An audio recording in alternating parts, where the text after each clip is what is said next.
할렐루야. 오늘 또 성서대학에 들어오신 여러분들을 주의 이름으로 축복하고 환영합니다.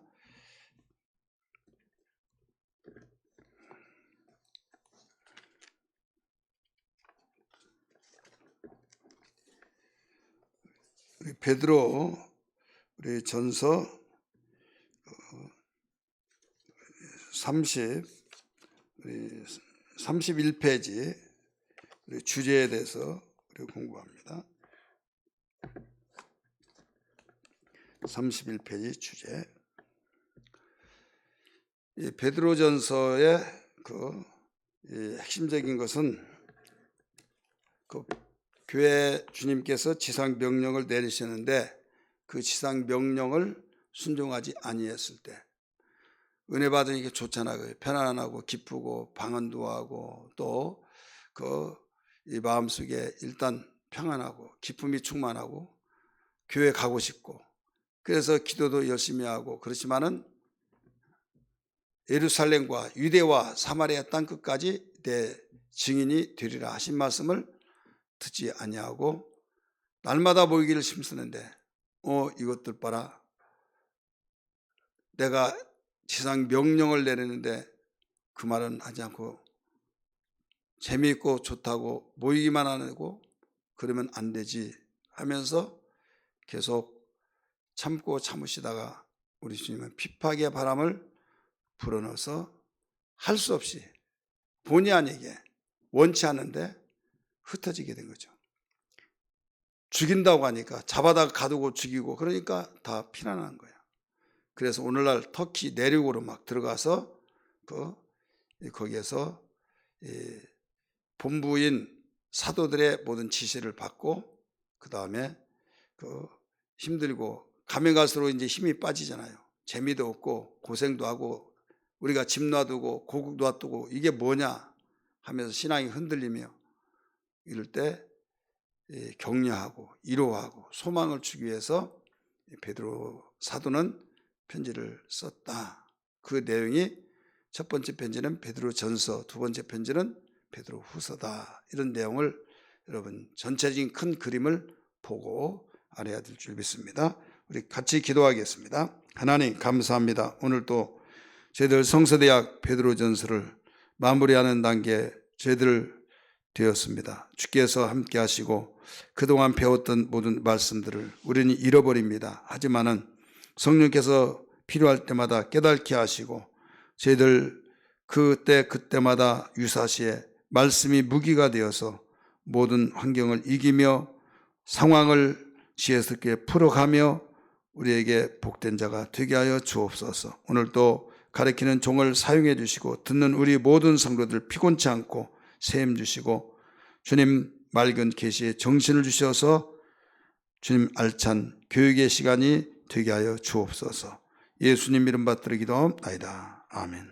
우리 주제 31페이지. 베드로전서의 주제는 고난 중에 소망이다. 고난 중에 소망. 베드로의 최우선 관심사는 이 고난입니다. 지금 복음 때문에 예수님 때문에 남의 나라에 가서 이방인이 되어지고 있잖아요. 나그네가 되어 있잖아요. 그러면서 집 나가면 일단 고생이잖아요. 그렇기 때문에 이 고난에 대해서 비중 있게 다루는 거예요. 그래서 주제가 바로 고난이다. 근데 그 고난이라고 해서 절망이 아니라 고난이지만은 소망이다. 이것을 부여하면서 베드로전서의 주제를 강조하고 있는 겁니다. 그래서 고난에 관련된 용어가 몇 번이 나오냐? 16번이 나와요. 이 베드로는 고난 때에도 하나님께서 소망을 주신다는 사실을 일깨워 주고 있습니다. 이 고난이 끝이 아니며 그리스도의 부활을 통해서 한번 확실해 봐라. 확인해 보라 이거죠. 예수님이 십자가의 고난을 받을 때 그게 끝이었더냐? 아니지 않느냐. 부활이라고 하는 소망이 있었지 않느냐.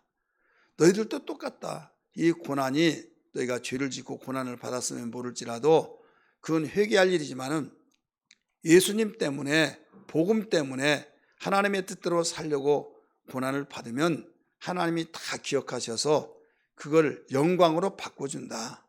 그렇기 때문에 고난 중에서 투덜거리거나 왜 내가 얘 비싼 밥 먹고 이 짓해 이런 식으로 절망과 또 불평 원망하지 말고 소망을 가지라, 이것을 일깨워주고 있는 겁니다. 그래서 모든 염려를 주께 맡겨버리라, 베드로전서 나오잖아요. 그 모든 염려를 주께 맡기고 오직 굳건하게 너는 오직 하던 일을 믿음대로 이 복음을 위해서 살아야 된다. 이것을 그 주제를 가지고 매듭을 짓습니다. 그래서 우리는 그분에게만 참 소망이 있기 때문에 예수님 절대 놓치지 말고 너희들 보장받는 고난도 가치 있는 고난을 가지고 생활하라. 반드시 너에게는 영광이 나타난다. 그래서 소망을 불러일으켜 주고 있죠. 목적 1번, 신자들을 권고하기 위하여 기록됐다. 베드로전서를 기록한 목적이 뭐냐? 권고하기 위해서 기록했다 이거죠. 베드로는 서신서 끝에 5장 12절에 권하고 증언하노니 이런 말씀이 나와요. 권하고 증언하노니 12절 말씀에 5장, 이 서신서에 34번이나 명령형이 나와요. 이 거의 모두 권고형입니다. 이 교리적인 내용을 다룬 것이 아니고 강력한 호소를 하고 있는 거예요. 그래서 명령은 너희들이 하기 싫더라도 이렇게 하라, 이렇게 하는 것보다는 이렇게 하기를 원한다. 명령은 명령인데 권고형으로 명령을 하고 있다 이거죠. 그래서 이 모든 것은 영혼의 구원을 받았기 때문에 우리가 받은 은혜에 감사해서 주님의 명령을 우리가 수행하고 있는 것이다. 하나님의 참된 은혜를 바로 깨달았기 때문이다. 은혜 때문에 그렇다 이거예요. 사람이 가장 건강한 것은 뭐냐면 잘 먹고 잘 싸고, 이게 건강한 거예요. 잘 먹기는 먹은데 내놓지를 않으면요, 이건요 비대하고 문제가 생깁니다. 그냥 밥을 먹었는데 잘 내놓지 않는다. 변비 때문에 고생한 사람 많이 있잖아요. 변비약을 먹고 좋다는 거 다 먹더라도 안 되고, 그러니까 살이 되고 붓고, 그래서 참 고생을 많이 한 사람이 있어요. 그래서 그 사람에게는 가장 부러운 것이 화장실 잘 가는 거, 얼마나 부러운지 모르죠. 근데 화장실 잘 가는 사람들은 감사한 줄을 몰라요. 변비가 있고 화장실 가지 못한 사람이 부러웠고, 화장실 가는 것이 얼마나 큰 복인 줄 아느냐, 아마 자기가 고생을 해보니까. 하나님의 말씀, 은혜를 받고 구원의 은혜를 받았으면 이제는 흘려보내야 된다, 내놓아야 된다 이거죠. 그래서 예수님이 하신 말씀 가운데 뭐라고 그랬어요? 너희는 거저 받았으니 거저 주라. 이게 복이에요. 근데 받기는 받았는데 내놓지를 않아요. 받기는 받았는데 내놓지를 않고 가지고 혼자만 가지고 있으려고 그래요. 이건 기독교의 복음의 진리가 아닙니다. 세상 사람들은 모두 자기가 가지고 있고 내놓지 않습니다. 내놓으려면 어마어마하게 대가를 요구를 하고 있죠. 대가를 요구하고 있어요. 그러면 결국 나중에 그게 폭망이 돼버립니다. 아, 이럴 줄 알았으면 줄 걸. 이미 주는 것도 때가 있는 거예요. 그래서 기독교 복음은 모두 거저 받았으니 거저 주라. 그래 주는 것이 여러분 복이에요.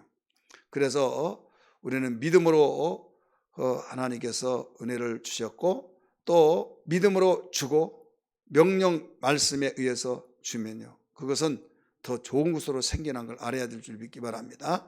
그래서 여기에서 항상 이 고난 중에서도 너희가 복음을 계속 전하고 주면은 거기에서는 회복이 되어지고 더 좋은 것으로 영광으로 나타난다. 이것을 권고를 가르쳐 주셨어요. 두 번째, 신자들의 고난을 잘 견디도록 격려하기 위해서 기록하였다. 격려하기 위해서. 베드로는 신자들이 고난을 감당할 때 기뻐하고 고난 때 선을 행하며 고난에 참여하는 것을 즐거워하라, 이렇게 말했어요. 잘 들어보세요.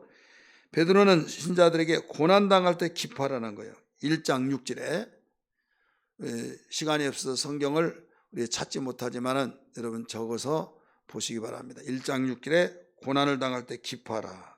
기뻐하라는 거예요. 그다음 고난 때 선을 행하라는 거예요. 고난 받으면 내가 내 자신도 힘들고 기분도 좋지 않은데 감정도 좋지 않은데 무슨 선입니까? 주었던 것도 빼앗고 선한 일을 행한 것도 중단하고 오히려 악이 생기고 이게 인간의 생리잖아요. 죄성이잖아요. 근데 오히려 고난 때 선을 행하며 베드로전서 2장 20절 그 다음에 고난에 참여하는 것으로 즐거워하라는 거예요. 고난을 받는 것, 죄를 짓고 여기에 죄를 짓는다면 내가 얼마나 부끄럽고 참 얼굴을 들지 못하고 그러겠지만 하나님의 말씀을 따라서 순종하다가 고난받는 거 정말 감사하다 하면서 즐거워하라는 거죠. 베드로전서 4장 13절. 그래서 고난당할 때 부끄러워하지 말고 하나님께 영광을 돌려야 된다. 이렇게 해서 격려를 해주고 있습니다. 핵심 구절 여러분 보는 바와 같이 베드로전서 1장 15절에서 16절, 2장 9절, 4장 12절에서 13절 여러분 교재에 나왔으니까 여러분 같이 보시고 또 읽기도 하고 하시기 바랍니다. 32페이지 적용 봅니다. 하나님 예수님을 광고할 선전할 한편의 광고 모델을 살라. 자, 하나님 예수님을 광고할 한편의 그 광고 모델로 살아라는 거죠. 적용. 그래 우리는 하나님을 자랑하고 하나님을 선전하고 여러분 좋은 거 있으면 다 선전해요, 안 해요? 하잖아요. 어떤 사람은 홍보대사가 아닌데도 거기에 돈 하나 받지도 않는데도 불구하고 내가 이걸 먹어봤더니 너무 좋더라. 이걸 해보니까 너무 좋더라. 내가 말을 하지 않으려고 했다가 너무 안타까워서 말한다. 막 하면서 하지 말라고도 하잖아요. 그리고 고난받는 일을 위해서 우리에게 적용시켜서 말한다면 하나님에 대해서 예수님에 대해서 광고 모델의 한편의 그 선전으로 여기라. 이거예요. 모델이다. 나는 모델. 그래서 우리 먼저 갔던 믿음의 선진들이 그랬잖아요.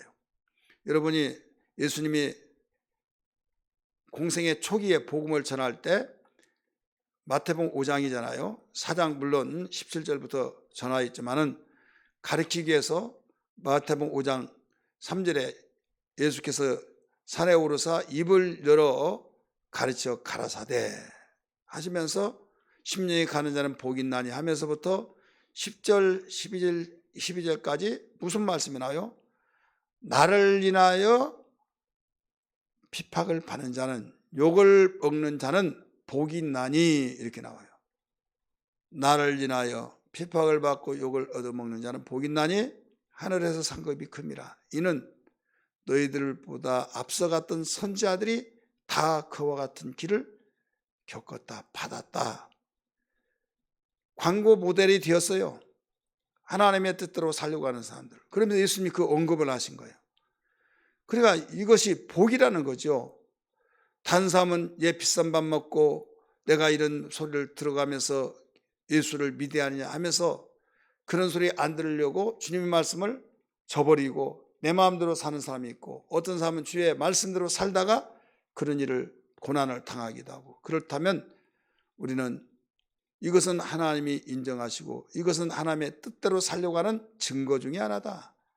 그래서 기뻐하면서 기쁨으로 하나님 예수님을 향한 광고 모델이다 이렇게 생각하면서 여러분이 당시에는 고난은 슬퍼 보이고 괴로워 보이나 결과는 아름답고 상급이 주어지고 영광이 나타난다는 걸 믿으시길 바랍니다.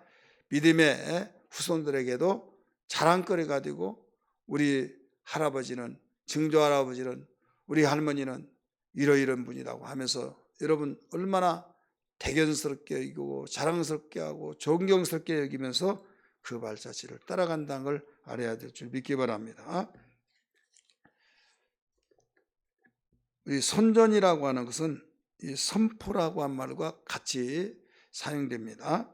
이 베드로전서 2장 우리 9절 우리 한번 보면 이는 너희를 어두운 데서 불러내어 그의 기이한 빛에 들어가게 하신 자의 아름다운 덕을 뭐라고 그랬어요? 선전하게 하려 하심이라. 이 선전이라고 하는 이 말은 널리 알린다, 광고한다, 주로 이 말을 드러낸다, 드러낸다 이런 말이에요. 감췄던 걸 드러내는 거예요. 알리는 거예요. 그렇기 때문에 우리는 사망에서 생명으로, 죄에서 의로, 어둠에서 빛으로, 지옥에서 천국으로 옮기는 일을 선전해야 된다 이거죠. 1번 우리 적용입니다. 영적 불량품을 제거하라. 영적 불량품. 항상 진품이 있으면 불량품이 있죠. 이단들은 다 불량품이죠. 그래서 어느 시대, 어느 나라든지 항상 진품이 있으면 불량품이 있어요. 근데 분별을 해야 하는데 분별하지 못하면 당한 거죠.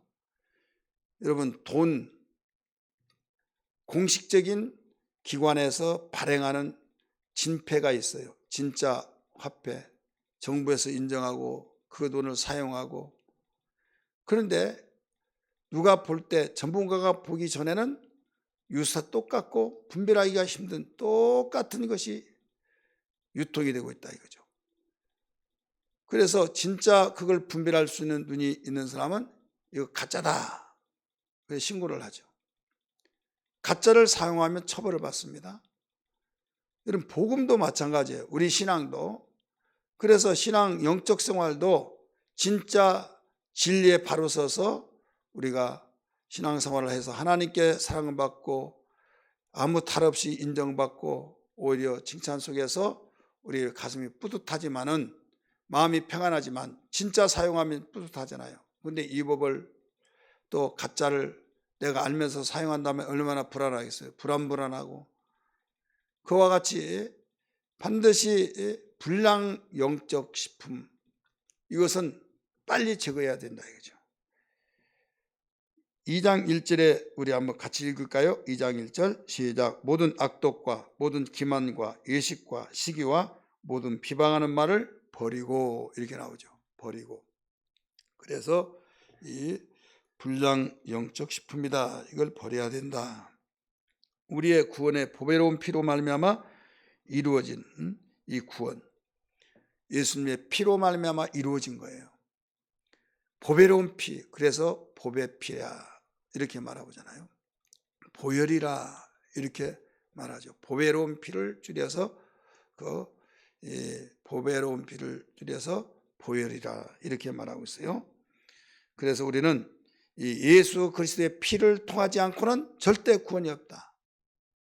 그런데 뭐 착하게 살아야 된다, 양심대로 살면 천국을 간다, 하나님의 뜻대로 살아야 된다. 근데 뜻대로 살아야 된다고 하는데 행위에서 강조를 하면서 그렇게 살면 구원 못 받는다, 이런 식으로 접근해 온단다 이거죠. 하나님의 뜻이라고 한 것은요, 예수를 믿는 것이 하나님의 뜻이에요. 아들을 보고 믿는 자가 하나님의 뜻이라고 분명히 예수님이 직접 요한복음 6장 40절에서 가르쳐 주고 있습니다.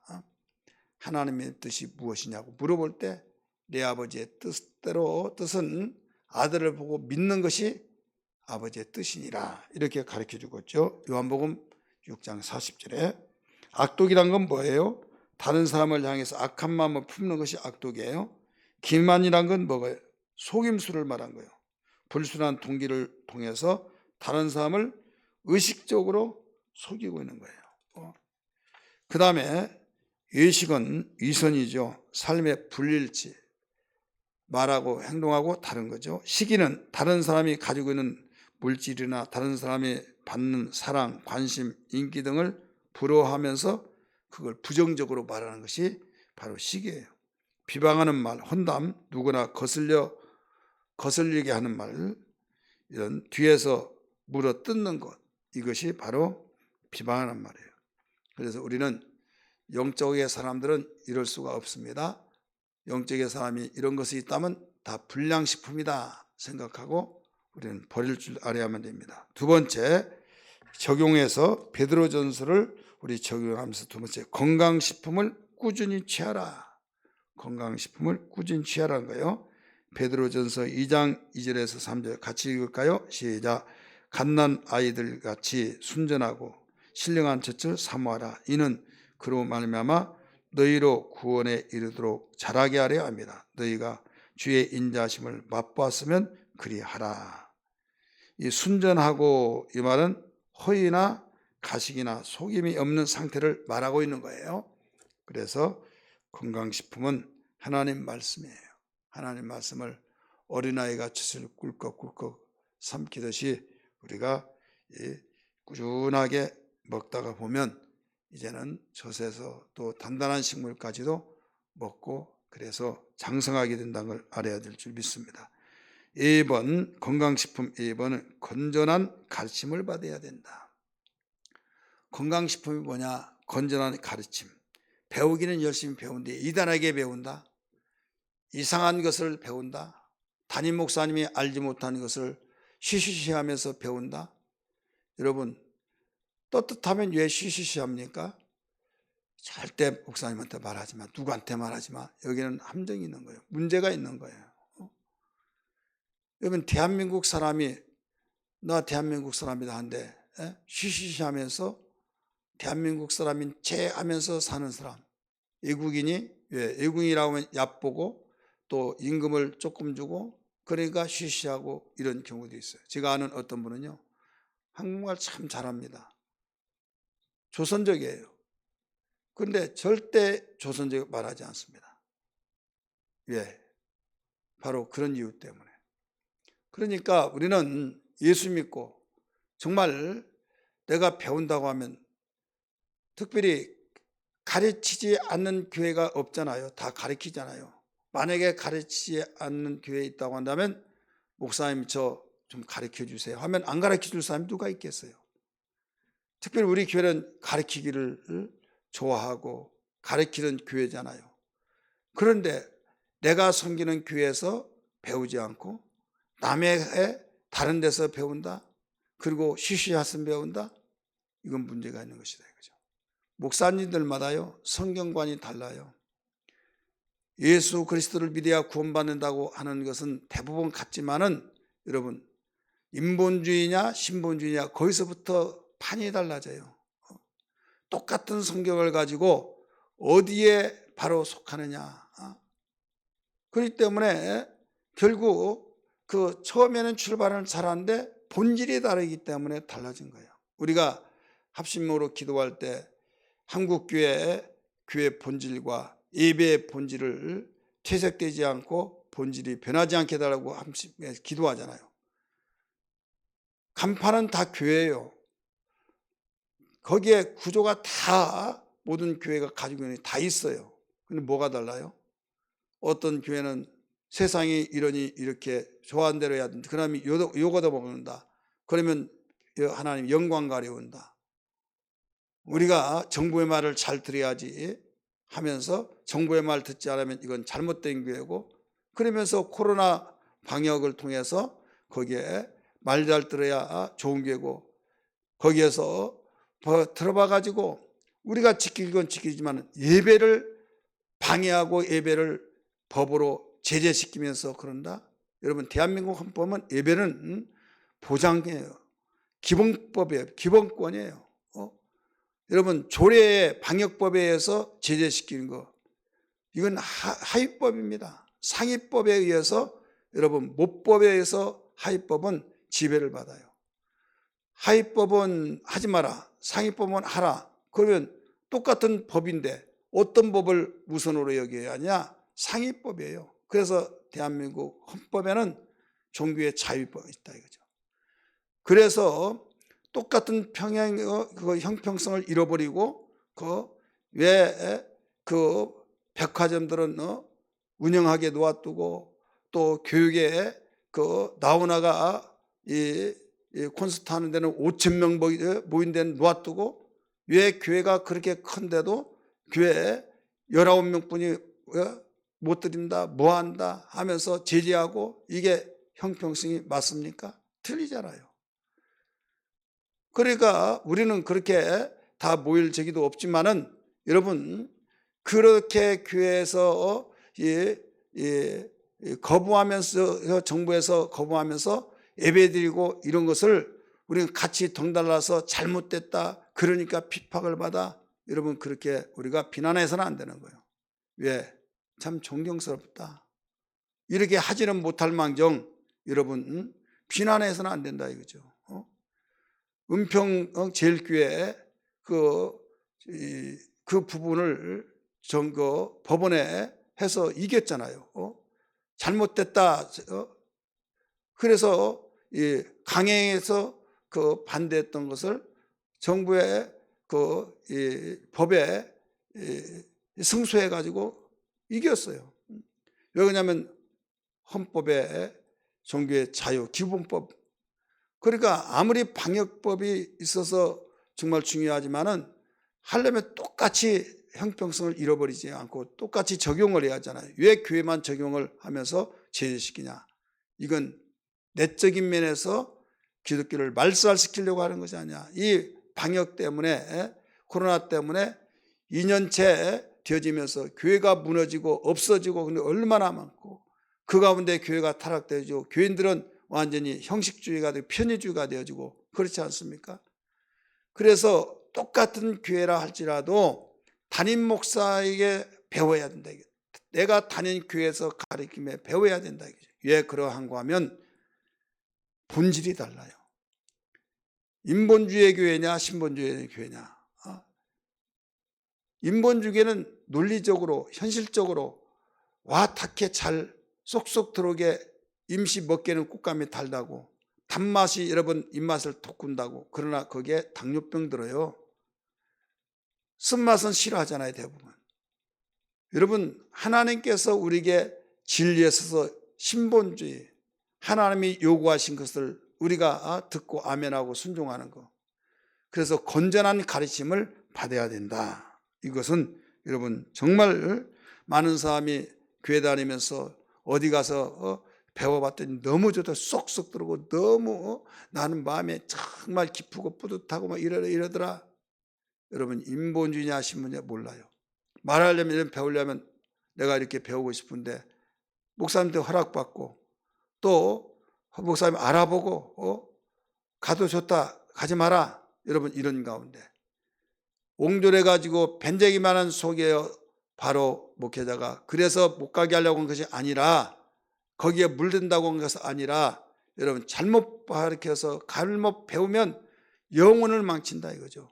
한번 그 맛을 맛봐버리면 돌이키기가 힘든 거예요. 그래서 항상 우리는 건전한 가르침을 받아야 된다. 누구에게 배우느냐가 중요한 거예요. 디모데후서 3장 14절에서 15절에 보면 네가 누구에게서 배운 것을 알며 이렇게 나오잖아요. 네가 누구에게서 배운 것을 알며. 바울은 디모데에게 그걸 가르쳤어요. 우리 성경 한번 볼까요? 우리 성경 디모데후서 3장 14절.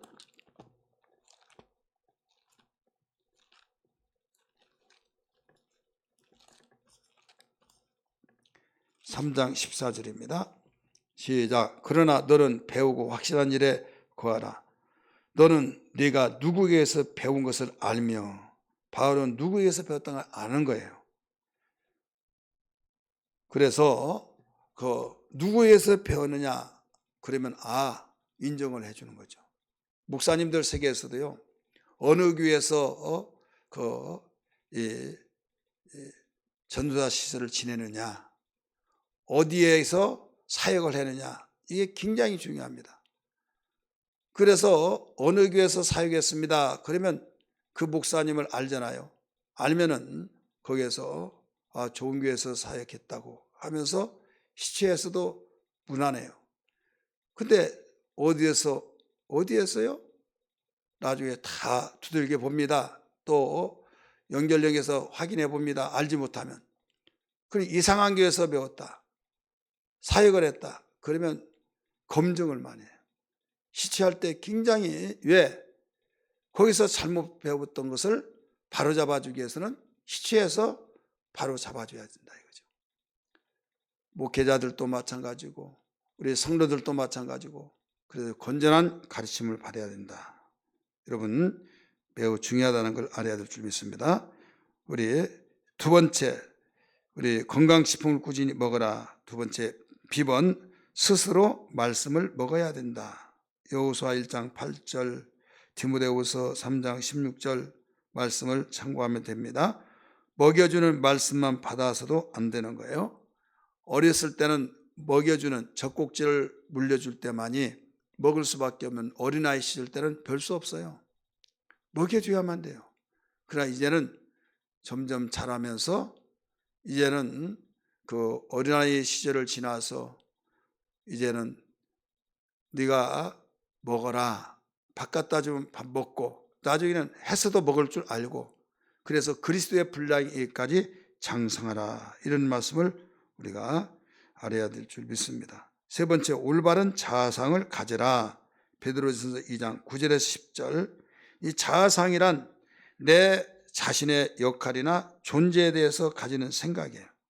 내 자신의 그 역할이 뭐냐, 내 존재가 어떤 생각을 가지고 있는가.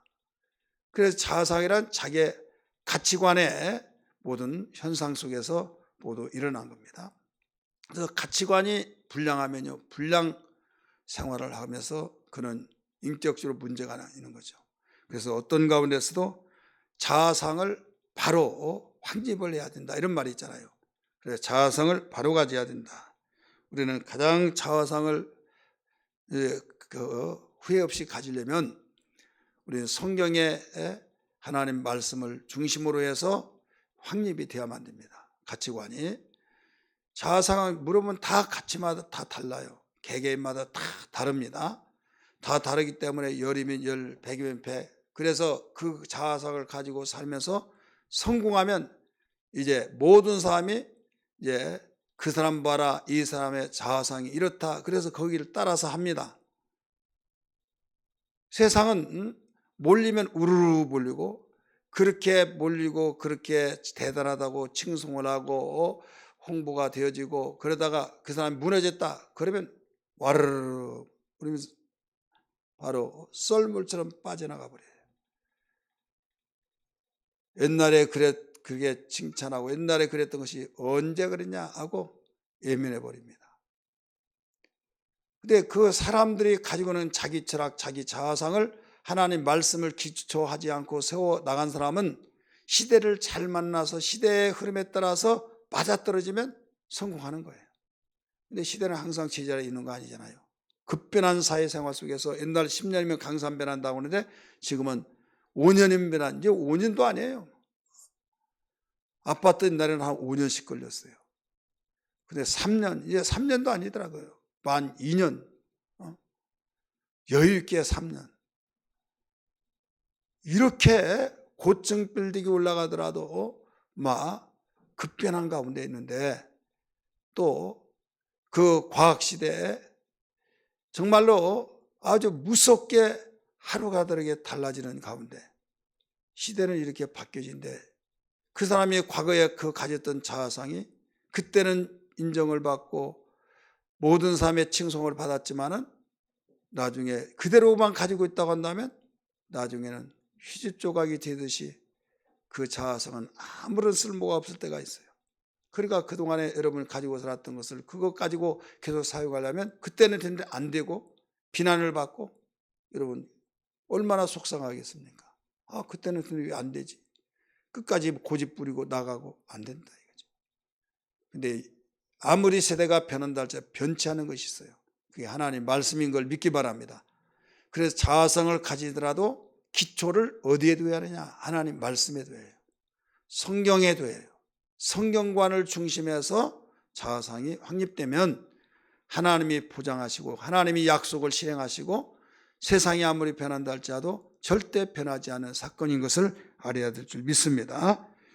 그래서 우리는 하나님의 자녀로서 새로운 피조물을 갖게 우리가 성도로서의 우리는 자아상을 가져서 우리 모두 후회 없는 삶이 되어야 될 줄 믿습니다. 할렐루야. 우리 베드로 전서를 이렇게 마치고요. 베드로 후서를 우리 봅니다. 베드로 후서 33페이지 우리 서론 같이 읽겠습니다. 서론 시작. 기독교가 생긴 이후로 이단은 끊임없이 존재하면서 그리스도인들을 혼돈하게 하며 이 성도를 미혹하였다. 교회 안에 가만히 들어와서 독소를 퍼뜨렸기 때문에 일부 성도는 배교를 하는 지경에 이르렀다. 사도 베드로는 이러한 악 영향을 막기 위하여 편지를 써서 성도에게 참된 말씀과 거짓 말씀을 분별할 것을 촉구한다. 오직 우리 주 곧 구주 예수 그리스도의 은혜와 그를 아는 지식에서 자라가라. 사도 베드로의 처방은 진짜에 익숙하라이다. 진짜이신 그리스도를 꾸준히 알아가고 그 안에서 자라갈 때만 가짜를 분별할 수 있고 가짜를 물리칠 수 있다. 아멘. 지금 상황은 어떤 상황이에요? 예루살렘 교회, 초대교회 거기에서 모여서 3,000명, 5,000명 막 이런 식으로 부흥되고 신바람 나게 재미있게 성도의 교제가 있고 그러다가 핍박 때문에 흩어졌다고 그랬잖아요. 이 갈라디아, 본도, 가바도키아 이런 데가 오늘날 터키예요. 이 대도시에 큰 성읍 5도시에서 막 흩어져서 거기서 생활하면서 복음을 전하고 일하며 고난도 받고 저 사람 어디 사람이야. 벌써 나중에 신분 좋아서 다 알잖아요. 그러니까 업신여김을 당하고 또 복음을 전할 때 가만히 입 다물고 살면 모르는데 입을 열고 사는데 복음을 전하다 보면 자기들이 믿지 않은 종교를 전하고 그러면 그들끼리 뚫뚫 뭉쳐서 또 비판하고 그래서 거기에 관하여서 고난을 영광스럽게 알아라. 고난의 소망을 가지라. 이런 주제 속에서 가르쳐 주면서 그래도 잘해야 된다. 격려하고 이런 말씀이 베드로 전서라고 한다면 이제 이 지도자가 거기에 붙어 있지 않잖아요. 그러다 보니까 어떤 이상한 사람들이 비스무리 해가지고 이제 유혹을 하는 거죠. 구원을 예수 믿어야 구원받는다. 예수 믿어 거룩한 보배로운 피로 구원받는 그 외에는 어떤 거 없다 막 하니까 과감하게 전하는데 그건 맞다. 그러나 행해야 된다 막 하면서 플러스 알파를 시키는 거죠.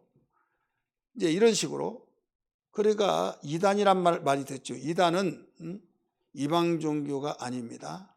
기독교 신앙에서 바로 모양은 똑같은데 본질이 달라요. 색깔은 똑같은 것 같은데 색깔을 자세히 보면 바로 모조품이고 바로 현혹하면서 거기에 미끼예요. 낚시꾼이 미끼를 던져서 목적은 뭐라고 미끼를 던져요? 당기려고, 잡아내려고. 그렇기 때문에 이런 이단들이 이 사도들이 없고 거기에 평신도 지도자들이 있는 가운데서 조직들이 있겠죠. 그래서 이제 편지도 써 그런 상황 알고 편지를 보내고 이제는 뭐까지 일어나느냐. 이단들이 사상이 일어나고 거기에서 현혹되어지고 또 유혹을 받고 흔들리고 막 그러기 때문에 이거 안 되겠구나. 지금 전도도 중요한데 이제는 정말 있었던 자를 더 가리켜서 흔들리지 않고 이게 전염병처럼 거기에 다 쓸어가면은 이건 전멸이다. 막 이런 위기감을 느껴요. 그래서 이 당시에 사도 베드로는 복음을 전하는 일에 열심을 행하고 그랬지만은 이 당시에 때가 때인 만큼 이제는 복음도 전할 뿐만 아니라 가르치는 일에서 다른 것보다도 복음을 가르치고 복음을 증거하고 거기에서 이제는 한 가지 더 덧붙여야 할 것이 이단에 대해서 가르친 거예요. 이단을 분별하고 너희들 거기에 빠지지 말아야 된다 이거예요. 이 당시 바울도 그랬잖아요. 또 바울만 그런 것도 아니라 바울은 갈라디아 교회를 통해서도 가르쳐줬잖아요.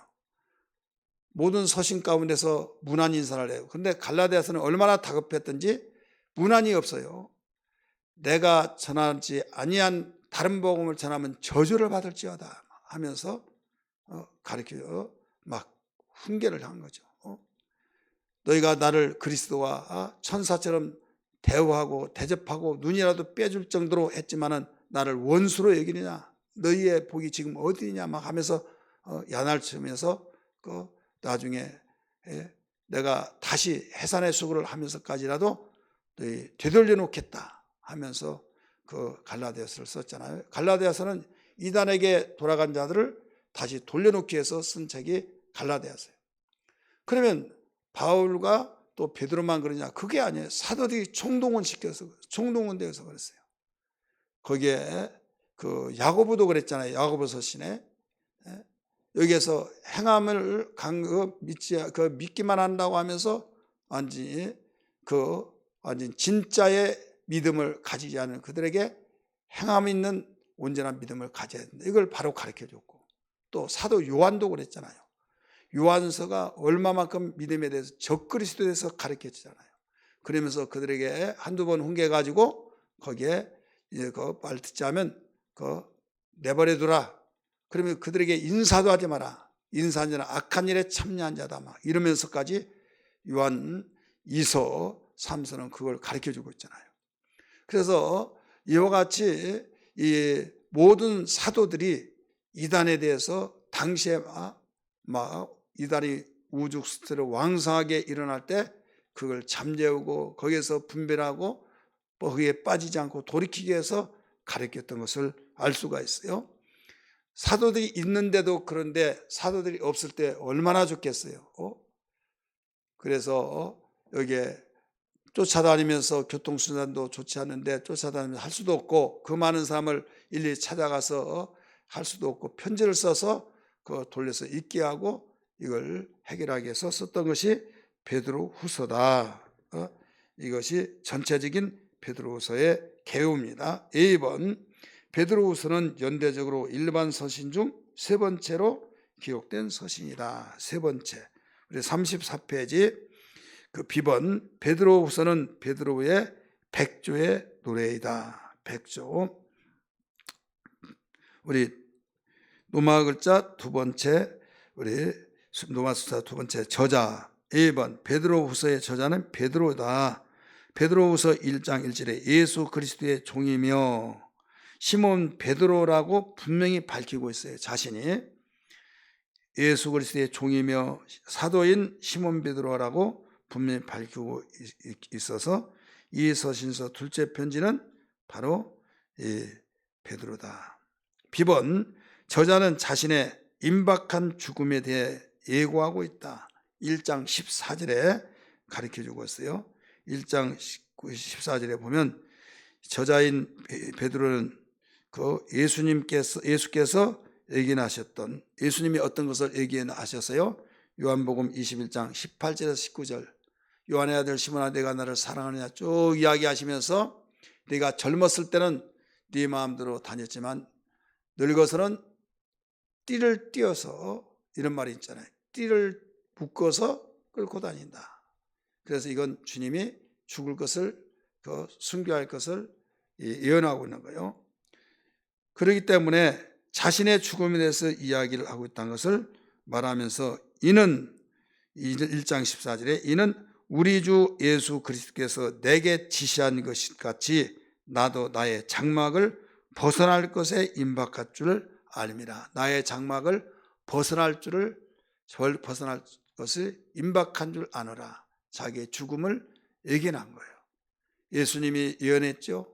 또 예견이라고 하는 것은 기도한 사람들은 여자들은 촉감이라고 촉이라고 하고 막 그러죠. 사람은 영물이기 때문에, 영적 존재이기 때문에 이런 예감이 절대적인 건 아니지만은 이런 맞고 딱 들어맞더라 이런 말들을 하잖아요.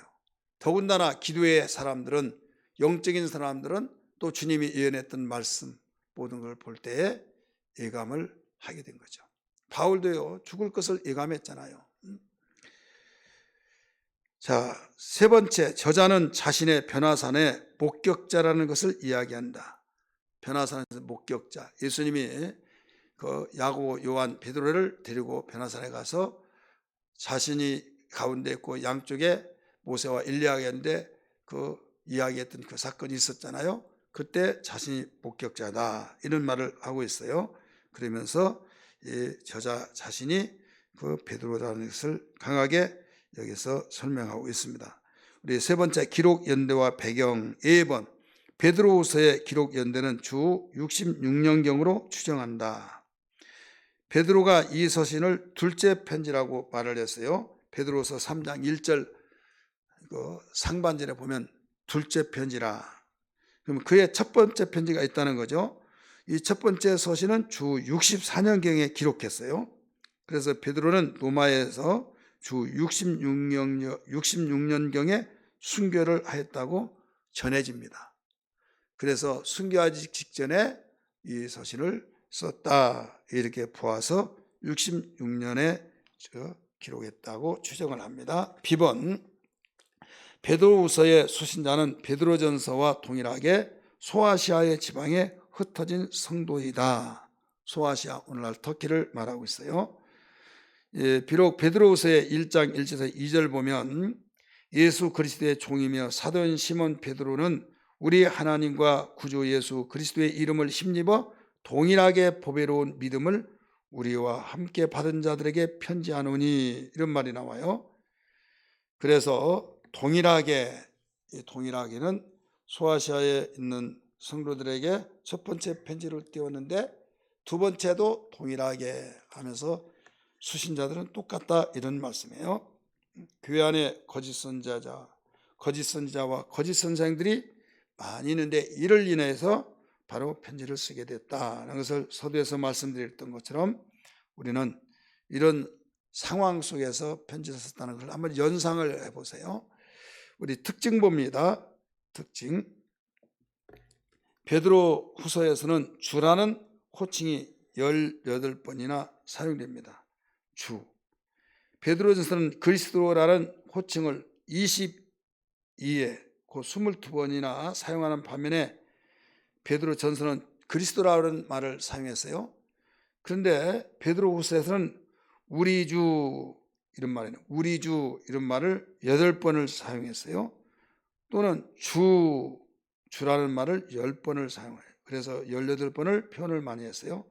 아마 베드로는 죽음을 앞두고 그의 삶을 통치하셨고 지금도 통치하시고 앞으로도 통치하실 그분을 생각하면서 주라는 말을 사용하지 않았나 이렇게 우리는 생각을 해볼 수가 있습니다. 우리 35페이지 비번 베드로는 자신의 삶에서 잊지 못할 경험을 상기하면서 교훈을 주고 있다. 우리 1번 베드로후서 1장 10절에 우리 같이 한번 읽을까요? 시작. 언제든지 실족하지 아니하리라. 언제든지 실족하지 아니하리라 라는 표현을 하죠. 여기에서 실족은 구원을 잃은 것은 아니지만 낙오되거나 큰 죄를 져서 주저하는 것을 말하고 있어요. 실족이라고 하는 것은 구원을 상실해버렸다 그 말이 아니라 열심히 잘 달리고 있다가 아유 나 못 달리겠어 하면서 결국은 끝까지 경주하는 걸 포기하는 거. 포기했다고 해서 그 사람이 죽었다는 건 아니잖아요. 마찬가지로 그래서 언제든지 실족하지 아니하리라.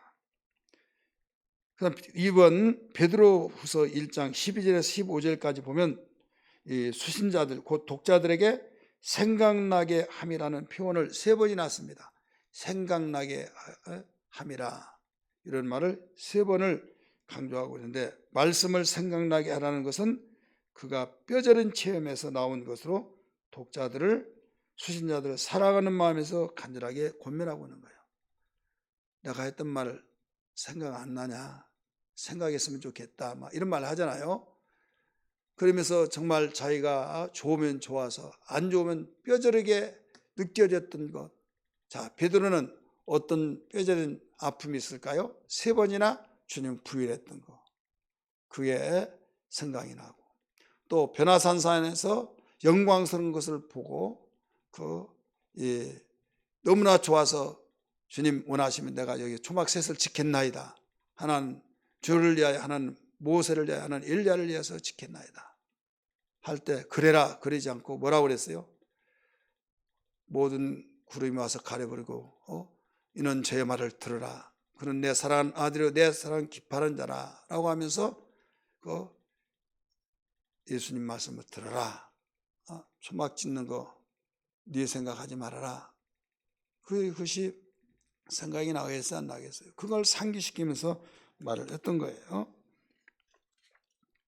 3번, 그는 변화산에서의 기억을 생생하게 전한다. 베드로서 1장 16절 18절 설명을 했죠. 객관봅니다. 객관, 항상 있던 객관입니다. 구성, 초점, 강조, 장소, 시간. 그 구성란에서만 봅니다. 서론 결론을 앞뒤에 두고 구원에 대한 이해, 성경에 대한 이해, 거짓 선생에 대한 이해, 재림에 대한 이해, 네 가지로 정리를 했어요. 구원에 대한 이해, 구원이라는 것을 바로 이해를 해야죠. 우리가 예수 믿고 구원받고 또 구원에 대한 것을 넓게 좁은 의미에서 우리는 여러 측면에서 구원에 대한 이해를 해야 된다 이거예요. 한마디로 말해서 성경에 대한 이해, 성경은 하나님 말씀으로서 그 정확한 말씀으로 천지가면할지라도 변치 않은 말씀. 성경은 하나님의 말씀인데 성령의 감동을 받은 사람들이 받아 기록한 말씀이다. 이게 성경이다 이거예요. 일반 사람들이 책을 쓸 때 저자가 있듯이 그냥 베드로가 썼다고 해서 베드로의 책이고 그게 아니다 이거예요. 거짓 선생에 대한 이해. 거짓 선생. 앞에 거짓을 빼면 선생이죠. 가리키는 자요. 근데 거짓말로 가리키고 있다. 속임수로 가리키고 있다. 이걸 이해를 해야 된다 이거죠. 재림에 대한 이해. 이상에 예수님이 하늘로 사명당하시고 올라가셨는데 그분이 다시 오신다. 그때는 이상이 어떻게 되겠느냐 이런 이해들을 가르쳐주고 있다. 이렇게 해서 구성이 된 것이 베드로 후서다 이런 말씀입니다. 서론에서 보면 저자는 서론 봅니다. 예수 그리스도의 종이며 사도인 시몬 베드로라고 자신을 밝히면서 예수 그리스도의 의를 힘입어 이런 말이나 의를 힘입어 보배로운 믿음을 가진 자들에게 그래 수신자에게는 의를 힘입었다는 건 모든 사람이 죄인이잖아요. 그런데 이 죄인은 하나님 앞에 쓸 수가 없어요. 당당하게 나갈 수도 없어요. 그런데 의를 힘입었다. 이것은 인간은 죄인이요 저주받고 심판받고 지옥 갈 수밖에 없고 감히 하나님 앞에 나설 수도 없지만은 이 보배로운 피로 인하여서 우리를 죄값에서 구원해 죄에서 구원하시고 죄값을 대신 지불해 주셔서 이걸 믿는 자에게 의롭담을 얻어서 신학적으로 칭의, 이제는 죄인이라 의인이다 이거죠. 이 말은 무슨 말인가 하면 분명히 사법부의 판결에 의해서 감옥에 가서 죄인의 신분으로 형을 치르고 있어요. 그런데 대통령이 특별 사면권이 있어서 그를 사면권에서 모든 것을 면제해서 해방되어 나왔어요. 이는 죄인이 아니에요. 죄가 없어서가 아니라 사면을 해줘서 그래요. 그래서 이제부터는 죄인이 될 수가 없다 이거죠. 법적으로. 마찬가지로 우리는 죄를 안 져서 의인이 아니라 죄인이지만 보배로운 피로 말미암아 의롭담을 얻었기 때문에 이제는 여기에서 의를 힘입었다 이렇게 말해요. 이게 우리에게 담대함을 주는 겁니다. 보배로운 믿음을 가진 자들에게 은혜와 평강이 더욱 많기를 바란다 하면서 문안 인사를 했어요. 여러분 우리의 가치가 어디에 있습니까? 미모에 있습니까? 재력에 있습니까? 가문에 있습니까? 많은 사람의 인기에 있습니까? 아니에요. 사람들 앞에는 그런 것이 우리의 가치가 있다 할지라도 하나님 앞에서 우리의 가치는 의를 힘입어서 바로 의를 힘입어서 예수의 피로 보배로운 피로 의에 힘입어 하나님 앞에 당당하게 서서 하나님을 아버지라고 부를 수 있는 이게 가치예요. 이게 우리에게 최고의 가치요 최고의 축복이요. 그래서 우리가 아무리 생활 속에 어렵고 궁핍 속에 환난 속에 어려운 환경 속에서도 이겨내면서 감사하고 하나님께 영광을 돌린 이유가 여기에 있는 겁니다. 그러니까 구원에 대한 이해를 알지 못하면 조건부에 감사, 좋은 환경 속에서만 감사하지 어려운 일 일어나면 단번에 원망불평하고 실족이 되어버려요. 그래서 여기 베드로는 실족하지 않기 위해서 설명을 하고 있다는 것도 이미 말씀을 드렸죠. 2번 구원에 대한 이해, 구원에 대한 구원 쓰세요. 36페이지입니다. 하나님의 부름과 택하심. 1번 같이 읽습니다. 시작. 베드로는 하나님께서 그분의 영광과 덕으로 우리를 부르시고 그분의 성품에 참여하게 하셨다고 말한다. 성품에 참여하게 하셨다고 말한다. 자, 구원에 대한 이해를 우리는 대부분 구원받았다. 죄 가운데 구원받아서 나는 지옥에서 천국으로 가는 구원받았다. 거기까지만 이해하는 대부분. 복음을 전하고 구원시키는 복음 전할 때는 시간이 없으니까 그 과정만 설명합니다. 하나님의 의롭다함을 얻고 하나님의 자녀가 되어서 우리는 이제 지옥에서 천국으로 옮겨진 자, 구원받은 자입니다. 하나님의 자녀입니다. 지금 죽더라도 천국 갑니다. 그러니까 거기에서 구원에 대한 이해를 좀 폭넓게 생각해야 하는데 너무 좁은 아주 점 하나 딱 찍고 그게 단 줄 알고 점을 확대해 보면 확대해 보면 점이 여러 가지 현상으로 나타나 있잖아요. 융화로 점 하나는 그냥 동그라미로 보이지만 확대해 보면 점이 넓게도 보이고 또 거기에 여러 가지 모양으로 나타나기도 하고 다 그런 것처럼 이 구원에 대한 이해를 좁은 의미에서 볼 때는 우리가 일반적으로 알고 있는 내가 마귀의 잔에서 하나님의 자녀, 지옥에서는 천국, 사망에서 생명으로 옮겨졌고 하나님을 아버지라고 부르고 이런 기본적인 거 거기만 알죠. 이제는 이 베드로는 거기에 구원에 대한 이해를 넓게 가르쳐주고 있다 이거죠. 그게 뭐냐면 하나님의 부르심과 택하심인데 하나님의 성품에 대해서 가르쳐 주었어요. 성품.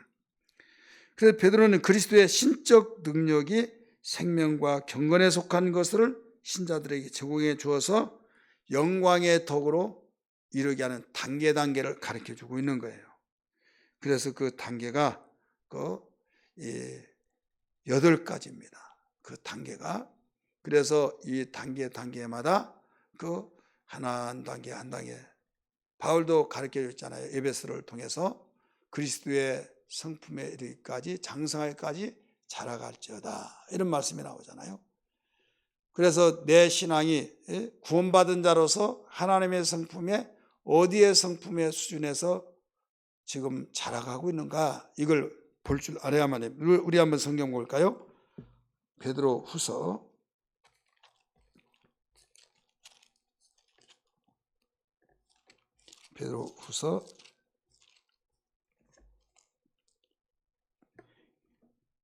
1장 3절부터 11절까지인데 우리 4절부터 같이 읽습니다. 시작. 이로써 그 보배롭고 지극히 큰 약속을 우리에게 주사 이 약속으로 말미암아 너희가 정욕 때문에 세상에 썩어질 것을 피하여 신성한 성품에 하나님의 성품에 참여하는 자가 되게 하려 함이라. 신의 성품이에요. 그 다음에 그러므로 신의 성품에 참여를 해야 하는데 덕을 더욱 힘써 너희의 뭐라고 써요? 믿음의 덕을. 자, 믿음으로 구원받잖아요. 구원받아서 응하고 울잖아요. 젖먹이 어린아이. 지금 거기에서부터 우리는 구원을 받은 거예요. 그러면 이제 신의 성품에 자라가야 하잖아요. 구원을 이제 넓은 의미에서 의미한 거예요. 이거 설명하고 있는 거예요. 믿음의 뭐라고 해서 덕을 끼쳐요. 구원을 받아 하나님의 자녀라고 하면 덕을 끼치지 못해요. 덕을 끼치지 못하다 보니까 야 예수 믿는 것들 뭐 싸가지 같고 이렇고 저렇고 하면서 난 그 꼴 보기 싫어서 난 교회 안 다녀 막 이런 있잖아요. 자, 하나님이 꼴 보기 싫은 여러분 믿지 않은 사람도 예수는 좋아해요. 예수를 좋아하는데 예수 믿는 사람을 싫어하는 거예요. 하나님을 다 좋아해요. 근데 하나님 섬기는 자들을 미워하고 싫어한 거예요. 왜? 덕을 끼치지 못해서 그래요. 하나님의 신의 성품에 성장에 가지 못하니까. 그래서 구원을 좀 넓은 의미에서 보라 이거죠. 믿음의 덕을, 그다음에 덕의 지식을, 덕을 끼친데 무식하단 말을 또 들을 수도 있잖아요. 참 덕을인데 덕이 덕답지 못하고 나중에 야, 참 사람은 좋은데 좀 무지해, 이런 말을 하잖아요. 그래서 이제는 지식에 우리가 가요. 근데 지식을 해서 야, 참 아는 것은 정말 대단하더라, 참 많이 알더라. 근데 절제를 못해요. 그래서 참 아쉬움이 있잖아요. 절제. 아무리 많이 알더라도 절제할 때는 딱 절제하고 해야 하는데, 자기가 잘났다고 막 많이 한다고 계속 끊임없이 막 절제를 모르는 사람이 있어요. 근데 절제에 인내도 안 해야 돼. 인내. 하고 싶지만, 말하고 싶지만 인내하면서 꾹 참고, 그 다음에 인내에 또 뭐예요? 경건이라고 나오죠. 경건.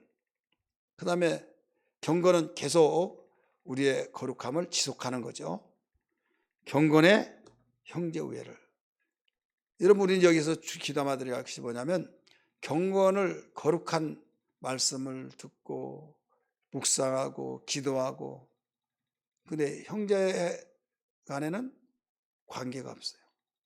다시 말해서 믿음의 형제는 교회 형제들이잖아요. 형제 자매들이잖아요. 그냥 너는 나는 나, 나에게 도움이 안 돼, 난 혼자 있는 것이 좋아, 이런 식으로 하면서 돌봄도 없고 사귐도 없고 교제도 없고, 그래서 셀레브도 싫고 기관 모임도 싫고 인사만 하고 그냥 왔다 갔다 해버리고.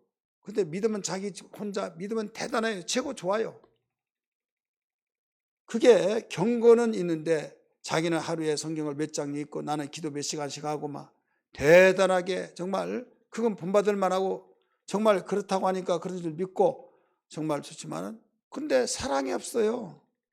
형제 우애에 대한, 형제 우애가 없어서 으릉거리고 이 사람이 이렇더라 저렇더라 하면서, 우애란 것이 여러분 아름다운 모습이에요. 그 다음에 형제 우애의 마지막으로 장식하는 것, 사랑을 더하라, 이렇게 나오잖아요. 사랑으로 장식하잖아요. 하나님은 우리에게 때로는 무섭고 두렵고 진노의 하나님이다 막 이런 말들 많이 하잖아요. 근데 하나님은 뭘로 장식했어요? 사랑으로 장식했어요. 독생자를 내어주셔서, 로마서 5장 8절에 하나님의 사랑을, 아들을 내어주셔서 십자가에 죽게 하심으로 하나님의 사랑을 확증하였노라 라고 말씀했잖아요. 하나님은 사랑으로 모든 걸 장식을 마무리했어요. 우리가 구원받은 사람으로서 신앙이 신의 성품에 참여하는데 점점점 자라면서 뭘로 아름다운 마무리가 되어야 하느냐면 사랑이에요. 이게 되어지지 않으면 결국 자기 착각에 의해서 바로 성장하지 못하고, 나 건강해 하면서 전문가 진단하면 지금 암세포가 자라고 오는데 현상이 나타나지 않았다고 해서 건강하다고 하면 안 된다 이거죠. 그래서 오늘 우리는 이런 기회를 통해서 제가 설명을 말씀드렸습니다마는, 이 신의 성품의 8단계, 이 성품을 점검하면서 내가 어느 단계에서 지금 자라가고 있는가, 믿음의 단계에서만 그냥 머물러 있는지 아니면 내가 덕의 단계에 왔는지 하나하나 다 점검하면서 신앙의 검증을 좀 해볼 수 있는 계기가 되기를 바랍니다. 우리 교훈 같이 읽습니다. 교훈 시작. 성령의 사역에 협조하여 신성한 성품에 참여하는 일에 힘쓰는 것은 그분의 부르심에 대한 합당한 반응이다. 2번 같이 읽습니다. 시작. 베드로는 신자들이 신성한 성품을 통해 효율적이고 생산적인 삶을 살기를 바란다. 신의 성품 8단계 말씀드렸어요. 베드로는 신자들이 신적인 성품을 개발하여서 지속적으로 영적 성장을 계속할 수 있도록 가르쳐주고 있죠.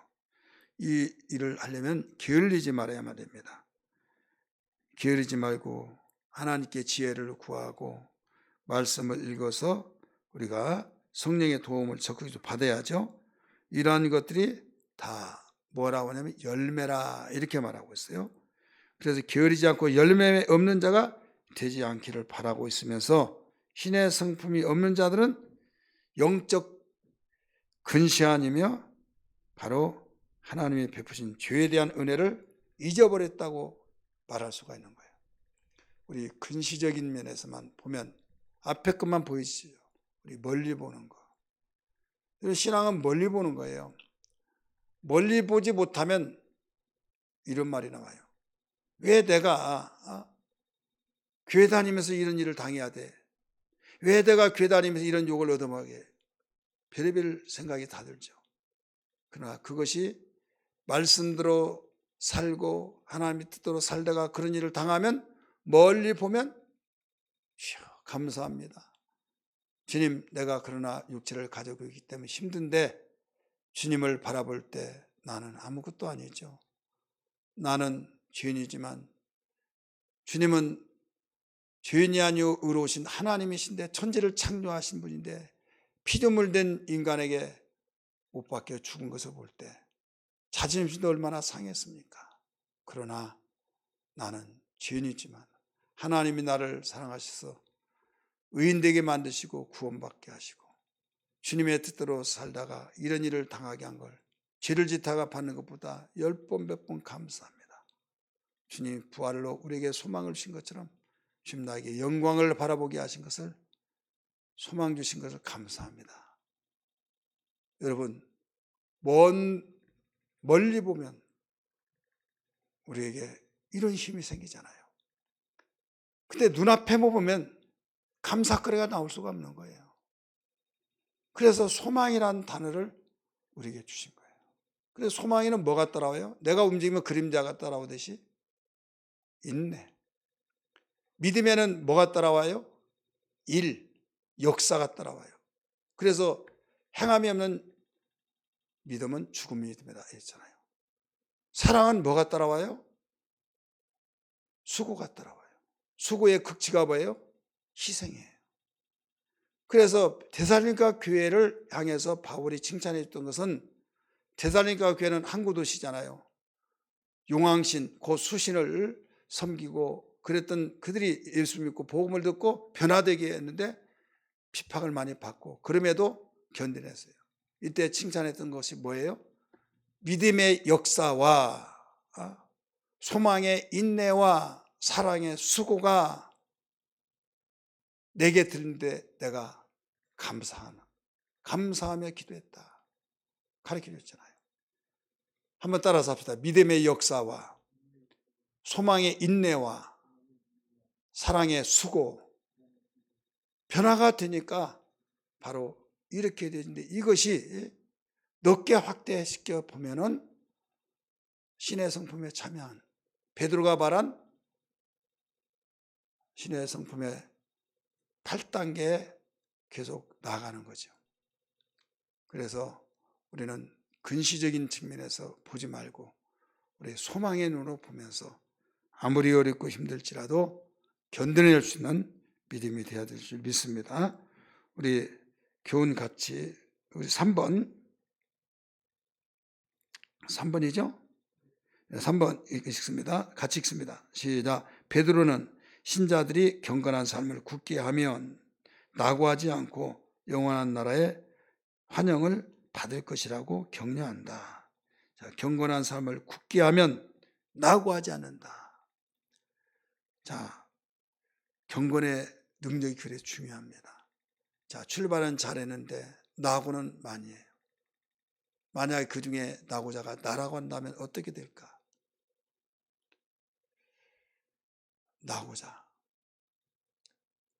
낙오자를 두 가지로 설명할 수가 있어요. 하나는 끝났다.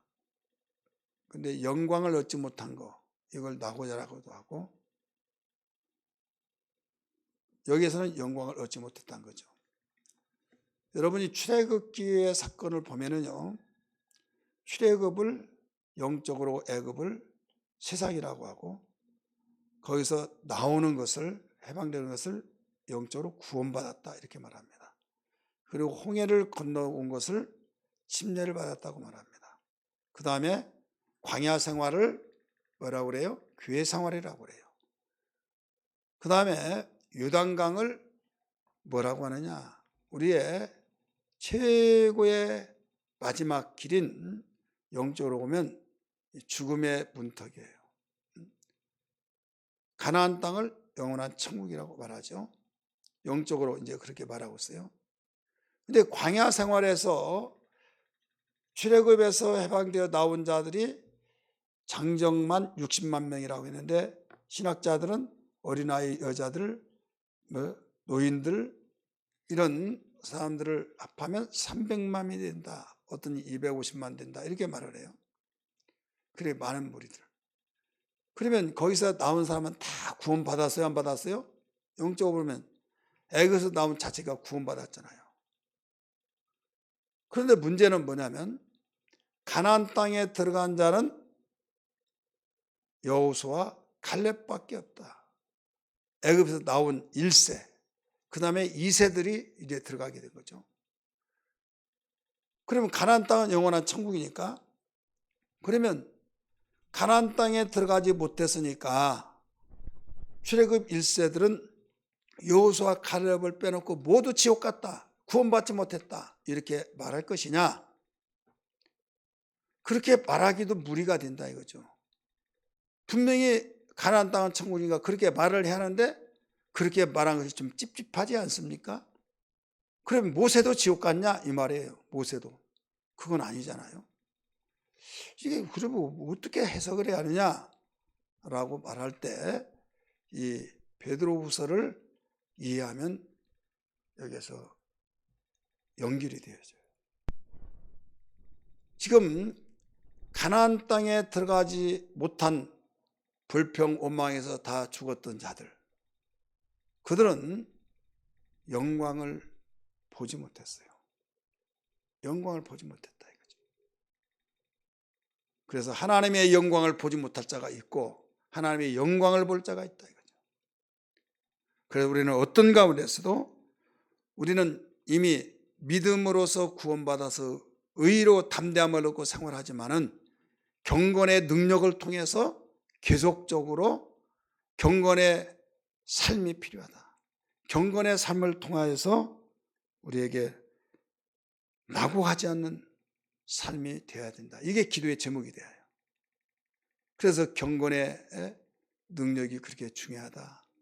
경건은 우리에게 유익하니 금세에도 내세도 하나님의 약속이 있느니라 라고 말씀했잖아요. 경건을 위해서, 경건의 삶을 위해서 믿음의 선한 싸움을 싸우는 거죠. 이제는 여러분 기도의 내용을 확실히 알고 주님 나에게 경건의 능력을 주옵소서 하면서 기도해야 될 줄 믿습니다. 이 베드로는 이와 같이 더욱 부르심과 택하심을 굳게 하면 실족하지 않는다라고 말했던 것이 여기에서 가르쳐주고 있는 거예요. 교훈 같이 읽습니다. 신자의 경건한 삶은 하나님의 부르심과 택하심에 대한 보증행위다. 경건한 삶은 하나님의 부르심과 택하심의 보증행위, 보증, 영광을 받는데 보증이다 이거죠. 오늘 이 소망 갖고 위로와 우리에게 능력의 삶이 되기를 주의 이름으로 축원합니다. 할렐루야. 우리 기도하겠습니다. 예수님 감사합니다. 오늘 또 이와 같이 저희들 배웠습니다. 주여 우리를 택하시고 부르심에 대한 저희들 경건의 삶의 능력을 살아야 할 이유를 알았습니다. 저희들 실족하지 않고 영광이 이르기까지 하나님 그 영광이 보증된다는 사실을 일러주셨사오니 주님 이 말씀이 생각나게 하시고 우리의 신비에 새겨지게 하시고 삶이 이루어지게 하여 주옵소서. 주님 우리 성도들 피곤차도록 세우시고 오늘의 승리가 내일의 영광이 되게 하여 주옵소서.